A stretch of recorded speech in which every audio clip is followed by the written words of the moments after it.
Hi, it's Dr. Mannarino from Century Eye Care and Tri-County Eye. And what we're going to talk about today, since we haven't done a video in a long time, is how to wear a mask, right? Because we're going to be wearing these things for a while.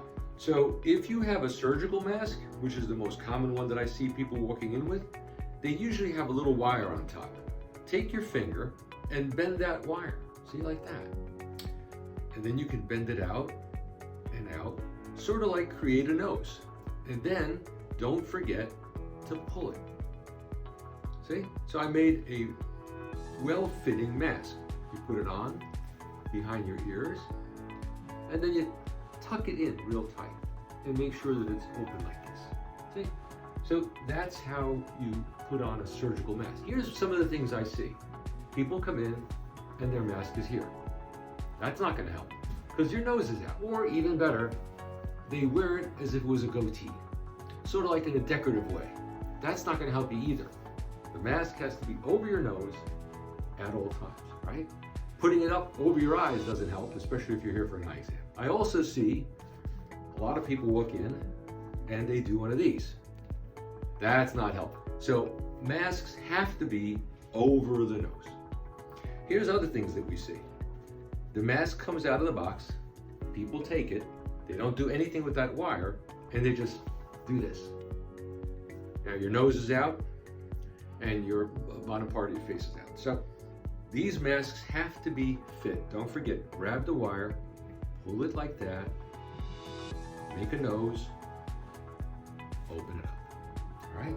You don't want to wear a mask when you don't have to, right? So if you're home, don't wear a mask. If you're driving in your car, if you're alone especially, don't wear a mask. If you're walking around the streets, have a mask with you.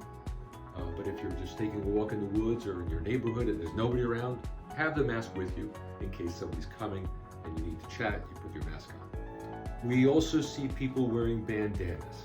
They're of very little use. They're better than nothing, but they're not great. So if you're making a fashion statement, it's not very helpful as far as if somebody coughs or sneezes with a bandana, you're not really going to protect very much. Masks sometimes will come with a little filter. I see a lot of people wearing cloth masks that they buy on the internet, or the famous N95 mask has a little valve. Those masks are not very effective for protecting someone else. They protect you, but when you breathe out, that valve allows all of your breath to come out of the mask. So it's not protecting anyone around you. So if you have a mask that has a valve, you really shouldn't bother with those masks. But if you do, you need to wear another mask over that mask when you're around people.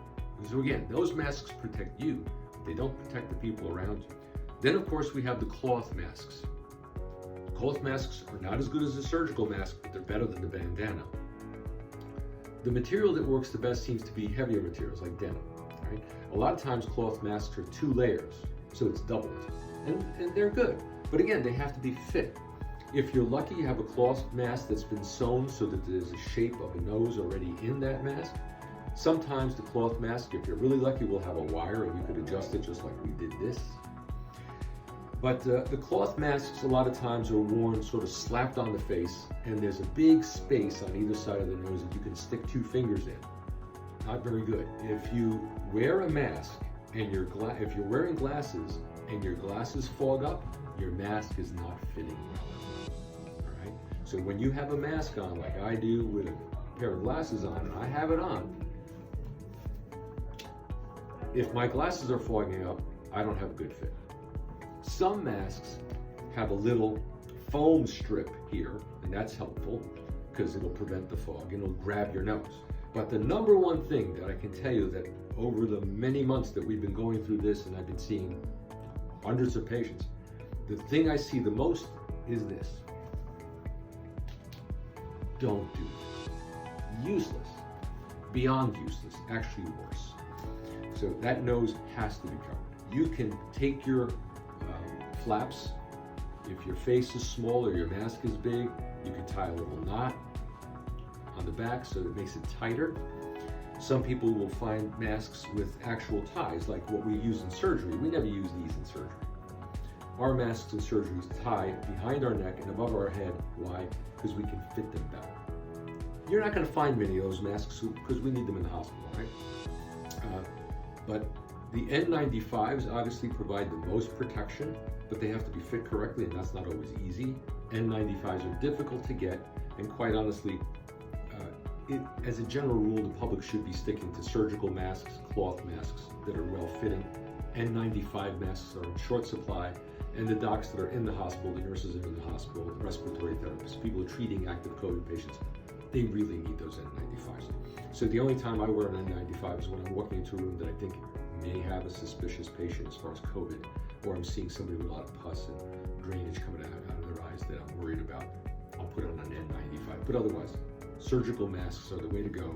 Fit them well, tightly, poke them, make a nose under your chin, and cover that nose. Thanks for your attention. Good luck, everybody.